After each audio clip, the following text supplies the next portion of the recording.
اللہ تعالیٰ ارشاد فرماتا ہے وَاتَّخَذَ قَوْمُ مُوسَىٰ مِن بَعْدِهِ، بنا لیا حضرت موسیٰ علیہ السلام کی قوم نے حضرت موسیٰ علیہ السلام کے کوہ طور کے اوپر جانے کے بعد من حلیہم اجلن جاسدن، اپنے زیورات سے ایک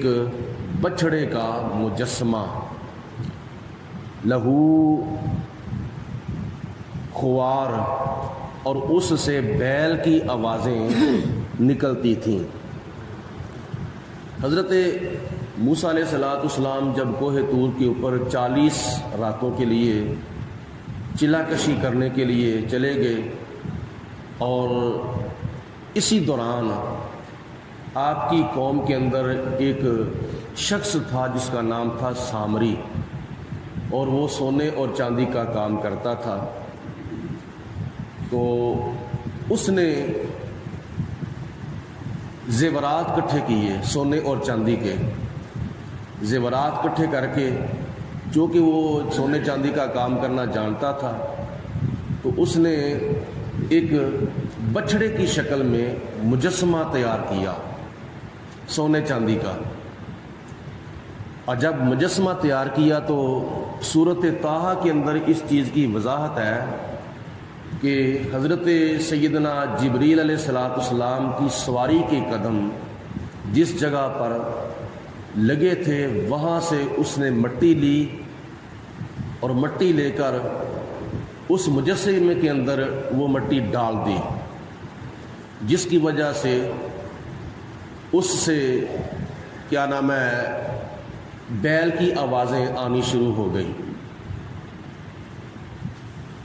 اور جب بیل کی آوازیں آنی شروع ہو گئیں تو سامری کہتا ہے کہ یہ تمہارا خدا ہے، یہ تمہارا معبود ہے۔ اور اس کے بارے میں تفسیروں کے اندر 2 قسم کی روایتیں ملتی ہیں۔ ایک روایت تو یہ ملتی ہے کہ اس سے بیل کی آواز نکلنی شروع ہو گئی قدرتی طور پر، جبریل علیہ السلام کے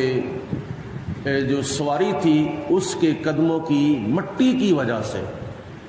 اور دوسری روایت ملتی ہے کہ اس کے پیچھے سے ہوا پڑتی تھی اور اس کے منہ سے ہوا نکلتی تھی، جس کی وجہ سے مختلف آوازیں اس سے آنے لگیں، جیسے وہ بینسری نہیں ہوتی، اس کے ایک سوراخ کے اندر پھونک ماری جائے تو دوسرے سوراخوں سے مختلف آوازیں نکلتی ہیں۔ یہ 2 قسم کی روایتیں تفسیروں کے اندر ملتی ہیں۔ بہرحال جب اس مجسمے سے آوازیں آنے لگ گئیں تو اللہ تعالیٰ فرماتا ہے الم یروا انہ لا یکلمہم، انہوں نے یہ بھی نہ دیکھا کہ یہ تو ان کے ساتھ کلام ہی نہیں کر رہا، آواز ضرور آتی تھی لیکن وہ کسی کے ساتھ کلام نہیں کر سکتا تھا، اور نہ ہی کسی کی بات کا وہ جواب دے سکتا تھا۔ تو انہوں نے اس کی پوجا کرتے وقت یہ بھی نہ دیکھا کہ یہ تو ہمارے ساتھ گفتگو نہیں کر رہا، ولا یہدیہم سبیلا، اور نہ ہی انہوں نے یہ دیکھا کہ یہ ہمیں ہدایت کا راستہ نہیں دکھاتا، یعنی ہمارے ساتھ کلام بھی نہیں کر رہا اور ہمیں ہدایت کا راستہ بھی نہیں دکھاتا۔ دونوں چیزوں میں سے کوئی چیز بھی انہوں نے مد نظر نہ رکھی۔ تو جب آواز آئی تو انہوں نے بیل کی جب آواز آئی تو انہوں نے اس کے سامنے سجدہ کرنا شروع کر دیا، جب آواز بند ہوتی تھی تو وہ سجدے سے سر اٹھا لیتے تھے۔ اس کے باوجود اس کی وہ پوجا پاٹ کرنی شروع ہو گئے۔ وَقَانُوا ظَالِمِينَ، اور وہ ظالم تھے جنہوں نے اللہ رب العالمین کی ذات کی پوجا کو چھوڑ کر بچھڑے کی پوجا کرنی شروع کر دی۔ یہ پیچھے قوم کے اندر واقعہ پیدا ہو گیا۔ حضرت موسیٰ علیہ السلام کوہ طور کے اوپر ہے، جب واپس آئے بابرکات نے جناب موسیٰ علیہ السلام کو کوہ طور کے اوپر ہی مطلع فرما دیا تھا، خبردار کر دیا تھا کہ اے موسیٰ علیہ السلام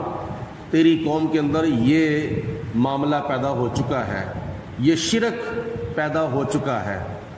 اور دوسری روایت میں آتا ہے کہ جب موسیٰ علیہ السلام کوہ طور سے چلے تورات لے کر تو اپنی قوم کے پاس ابھی پہنچے نہیں تھے تو دور سے ہی کھیل کود تماشوں کی آوازیں آنی شروع ہو گئیں۔ تو جناب موسیٰ علیہ السلام نے قریب آ کر دیکھا یہ تو بچھڑے کی پوجا کر رہے ہیں۔ تو اس وقت پھر جناب موسیٰ علیہ السلام کو بڑا غضب جو ہے وہ بڑا غصہ چڑھ گیا، بہت غضبناک آپ ہو گئے۔ اور پیچھے حضرت ہارون علیہ السلام تھے، موسیٰ علیہ السلام کے بھائی، جو کہ حضرت موسیٰ علیہ السلام کی غیر موجودگی میں جناب موسیٰ علیہ السلام کی جانشینی کر رہے تھے۔ انہوں نے بہت سمجھایا تھا کہ ایسا نہ کرو، یہ کام کرنا شرک ہے، اللہ تعالیٰ صرف اور صرف عبادت کے لائق ہے، اللہ کے سوا کوئی عبادت کے لائق نہیں ہے۔ لیکن وہ قوم، ان میں کئی ضدی لوگ تھے، پھر بھی انہوں نے بچڑے کی پوجا کرنی شروع کر دی۔ اور موسیٰ علیہ السلام جب تشریف لائے تو پھر انہوں نے احساس دلایا، وَلَمَّا سُقِطَ فِي أَيْدِيهِمْ، ان کو اپنی شرمندگی کا احساس ہوا۔ قوم موسیٰ کو ساری ایک جیسی قوم نہیں تھی، ان میں سے چند ہزاروں کی تعداد میں لوگ تھے جنہوں نے بچڑے کی پوجا شروع کی تھی۔ تو جب ان کو اپنی پریشانی کا اور اپنی شرمندگی کا احساس ہوا، اپنے ہاتھوں وہ جب پریشان ہوئے تھے تو انہوں نے کہا کہ ہم تو بہت ہی غلط کام کر بیٹھے ہیں۔ وَرَأَوْا أَنَّهُمْ قَدْ ضَلُّوا، اور ان کو یہ معلوم ہو گیا کہ ہم تو گمراہ ہو چکے ہیں، ہم تو راہ راست سے بھٹک چکے ہیں۔ قالوا، تو انہوں نے کہا، لَإِن لَّمْ يَرْحَمْنَا رَبُّنَا، اگر ہمارے رب نے ہمارے اوپر رحم نہ کیا، وَيَغْفِرْ لَنَا، اور ہمیں ہمارے رب نے اگر معاف نہ کیا، لَنَكُونَنَّ مِنَ الْخَاسِرِينَ، تو ہم گھاٹا پانے والوں میں سے ہو جائیں گے۔ انہوں نے پھر اس چیز کا اظہار کیا۔ وَلَمَّا رَجَعَ، ادھر سے جب موسیٰ علیہ السلام تشریف لائے، وَلَمَّا رَجَعَ مُوسَىٰ إِلَىٰ قَوْمِهِ، کوہ طور سے جب چلے موسیٰ علیہ السلام اپنی قوم کی طرف تشریف لائے، غضبان، بڑے غضبناک ہو کر، آسفاً قالا، تو آپ نے بڑے افسوس کے ساتھ ارشاد فرمایا، اے میری قوم، بے سما، تم نے بہت ہی برا کام کیا ہے، تم نے بہت ہی ناجائز کام کیا ہے،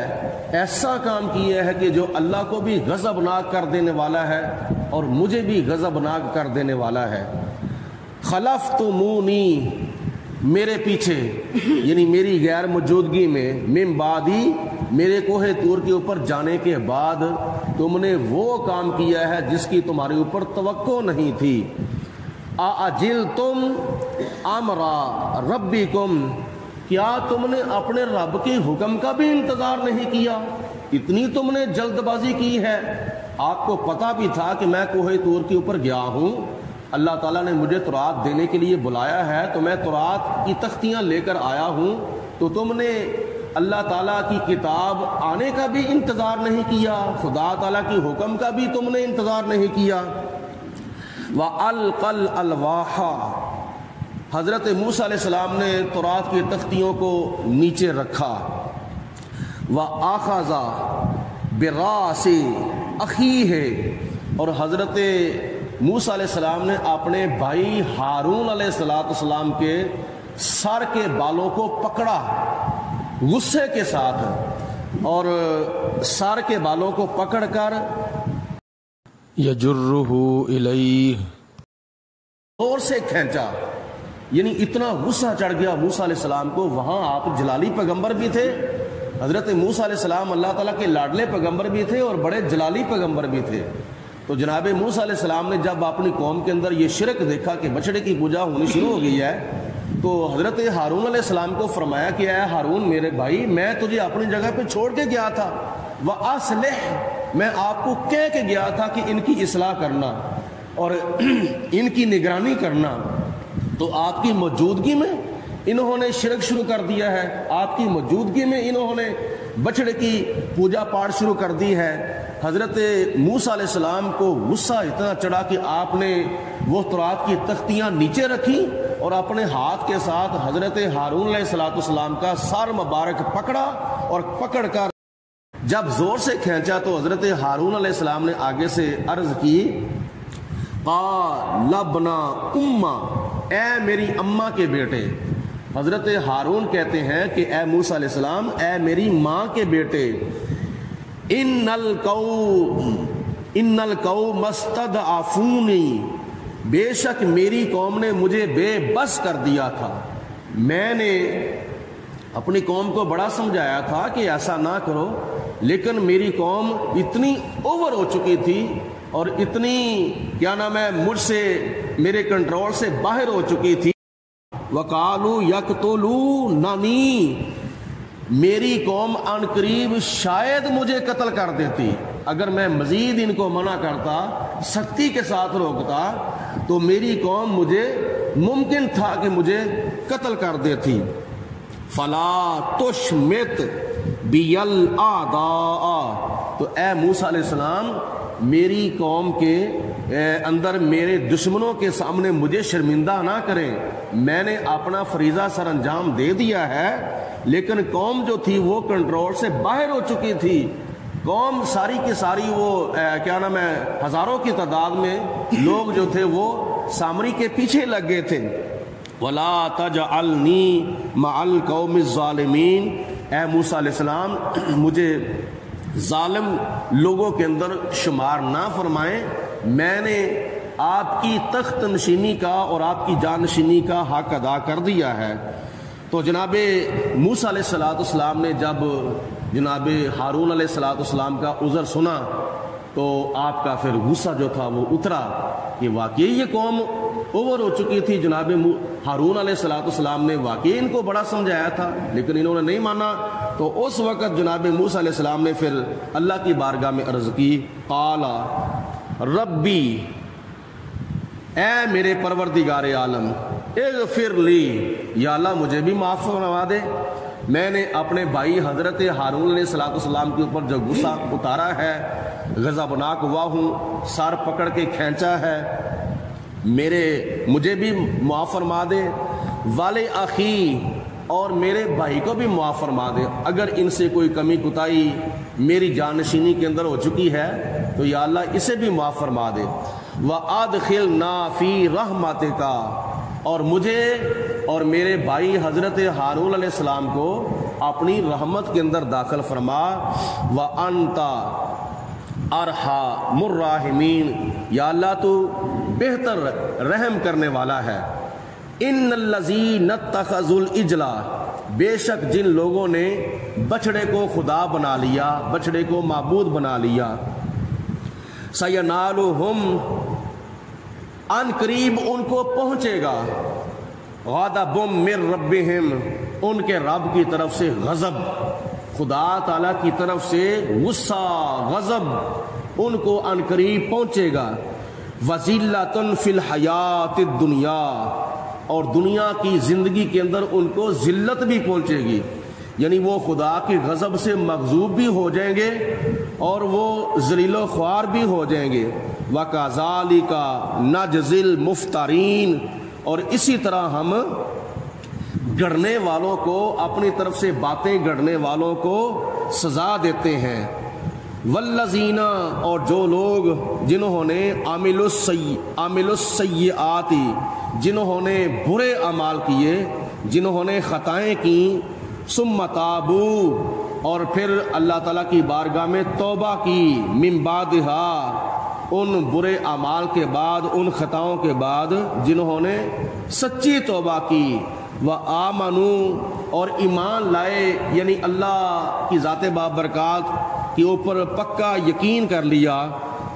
ان ربک، اے میرے پیارے حبیب علیہ الصلوۃ والسلام، بے شک آپ کا رب، من بعدہا، ان کے توبہ کرنے کے بعد لغفور الرحیم، ضرور معاف فرمانے والا، بڑا مہربان